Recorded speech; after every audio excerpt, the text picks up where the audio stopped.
This is Mike, NoStressMike.com. This is going to be a good video. What I want to do is I want to try to explain why the United States is really unique. I mean, of course, we already know the government, the Constitution, this type of stuff is really unique. We know that. Okay, but there's another key that makes the United States really, really unique, and that is the different people, the different cultures. And I want to try to give you an example of why it is, and it's the only country it's ever been like that. And I'm going to go on and explain all this. But here, first we're going to start with, I'm going to help you understand what I'm going through and some of the stuff that makes me, why am I the way I am? And this is going to be it. Okay. Now we're going to be talking. Okay. First, I'm going to teach you a little bit of Chinese, and this is going to be your example. Okay. Here. Okay. We're going to go. Ni hao. 干什么? No. See, we have communications problems. Okay. Ni hao. 你好. Okay. Got you ma. 干什么? Gigi. 谢谢. Okay. And 爆米花. yeah, Pom you pa. 爆米花. Pom you pa. Okay. Thank you. Okay. That was my wife, and she's helping you understand what's going on too. Okay. Now, what it is? I can still remember it. Got you. What was it? What your paw? 爆米花. Palm you paw. Palm you paw. Palm you paw. Okay. That is popcorn. I love popcorn. I've been trying to make myself remember that word. Palm you paw. Palm you paw. And you heard the way she says it, and you hear the way I say it. Palm you paw. Okay. And another one was ni hao, like the Indians, how. So ni hao is hello. And so this is how I remember. And the other one was got you ma. You know, my name's Ma, Mike Ma. So somebody grabs a hold of me. They got you Ma. And and that means, oh, how are you doing?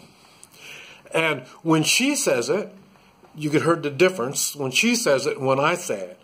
And so then I'm so proud of myself I can speak Chinese. So I spoke it in the translator, got you ma, and it come out ant. so what I hear is not the same thing that I can come out with. You know, the syllables, I mean not syllables, the accents are different. I just don't say it right, even though we're saying the same words. The way I learn languages is I have to have something to compare it with. Like when I say ni hao.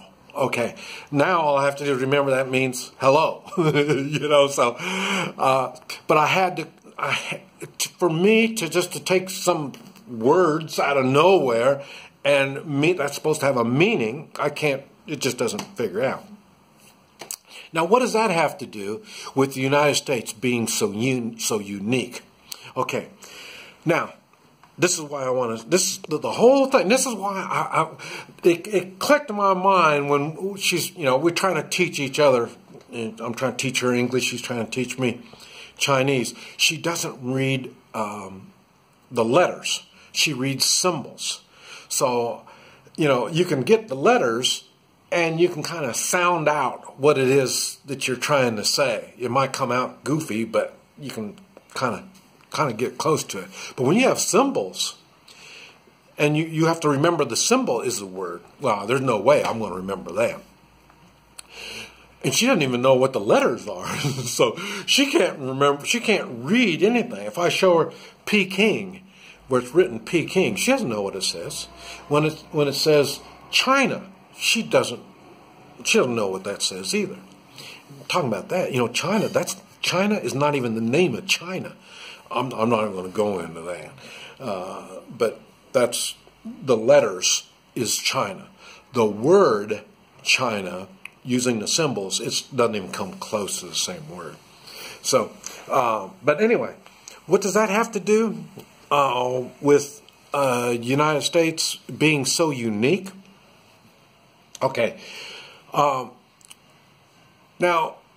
when you travel, okay, I'm not a world traveler. People like to call me a world traveler. I'm not. I'm not a world traveler.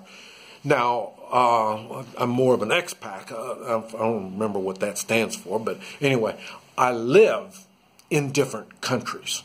I live in different cultures. It's not like I go from one resort to another resort to another resort. Hey, I'm a world traveler. No. I go there, I live there, I learn their culture. Okay? I don't learn their language. I say lived in Guatemala 14 years, still can't speak Spanish. Okay? But the point is, I have different things to associate with. In other words, when you want to dig a hole, you will get a shovel and you will dig the hole. Why? Because that's what you can relate to. For me, you've seen them use those hoe, H-O-E, a hoe. But it's big. And a lot of times, that hoe, you look at it, it's made of iron, and hell, that thing's bigger than the people that are handling it. They dig a hole with that big hoe. And so, and I've done that before. I've done it, I've helped people do it. This was part of my life. So, it's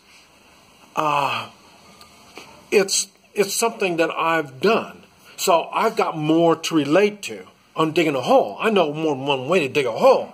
So it applies to many, many different things.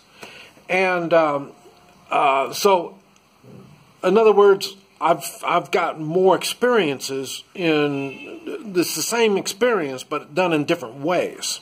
Okay, now, if you have a person like me, but let's say you have a whole country of people like me. Was it in the United States? I don't know. What is it? 350 million? I forgot how many people are in the United States. But what if they were all just like me? They've all, not only they've been places, they've lived there, they've experienced the cultures. If you had a whole country of people like me, boy, that would be a strange country. That's the United States of America. Everybody that's not so much now, but it's based on everyone in the United States came from somewhere. Kind of like California folk. Oh, God, man, I hate comparing Americans as California folk, but like California, everybody's from somewhere. Well, in America, everybody is from somewhere. Our roots go back to someplace else. Our cultures, we come to the United States not to, how do you say it, overthrow the country, okay, like I hate to use China, but I'm going to use it. A dynasty comes in.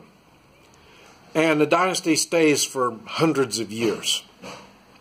Once it comes in, it changes the society to the way it is. It changes the culture to that. That's the culture. It changes it. Okay, in the United States, we don't change our culture for whoever it is that comes in. And the reason we don't is because everybody's got a different culture. Everybody's from somewhere. So all these cultures all come together. And when they come together, the mindset of how we're going to get something done, we have more than one way to get something done. I made an example by digging a hole. I mean, if you want to build a machine, build a building, the ideas that come out, you're not getting them from one set culture. One set of, we were all raised this way and that's the way we're going to do it. That's not the way it's going to be. In the United States, you got a lot of people that have a lot of ideas. Now, and this is what makes the United States of America so different. And I'm not going to go into people say, well, one thing, we're better than anybody. Okay, that's being patriotic. I got to do that every country I go to, you know. I mean, we're the best. Okay, good. That's good. Being proud of your country is good. Now, when you come to the United States, you're still proud of your country, wherever you came from. But to be an American, now you are proud of being an American. Why are you an American? Because you see that person over there? You're nothing like that person. Your culture is completely different than that person. Your ideas, your mindset is completely different than that person. What pulls us together? Being an American. We have, I don't really want to say freedoms, but I guess no, freedoms is a good way of saying it. Because where you came from, there's a culture. And that culture limits you from doing certain things. Now, in the United States, you bring your culture with you, but all the shitty stuff that your culture's got, you don't do that. You bring the good things of your culture. And you live your good things of the culture. Although, if your culture was that damn good, you'd go back and you'd stay there. You wouldn't want to come to the United States. So in other words, to you, there was parts of that culture that limited you. Now you're in the United States, you don't have those limitations anymore. So, and this is what people don't understand. Now, besides that, when you add the different cultures all coming together, you add that to a government that, with the Constitution, that limits the government. We don't have a ruler. We don't have a dictator. We don't have anybody that tells us what to do. If we don't like these people, we get them out. That's how Trump got involved. I mean, Trump came out of nowhere. I mean, no political, nothing. But we don't want political. We're not looking for a new king or new ruler. We're not looking for that. We're looking for somebody to get the hell out of our way so we can do something. So that's because of our government. Our government is set up that way. Then, when you add firearms, guns, we've got guns. And I'll tell you, I can't even imagine what would happen in China if you gave everybody guns. I mean, I can't even imagine what's going to happen. I mean, it would be a bloody, nasty mess. Because if you don't like what's going on, you're going to fight. And, I mean, that's the way it is all over the world. Now, why is it in the United States we don't do that? Why is that? It's because we are Americans. That's why you get these weirdos that want to change America. What they are is they got a different culture, a different government mindset, all this stuff. And that's why they want to change America. They don't want to be an American. So, but anyway, I hope that kind of cleared the thing, make you understand a little bit of why Americans are so unique. This is Mike. NoStressMike.com.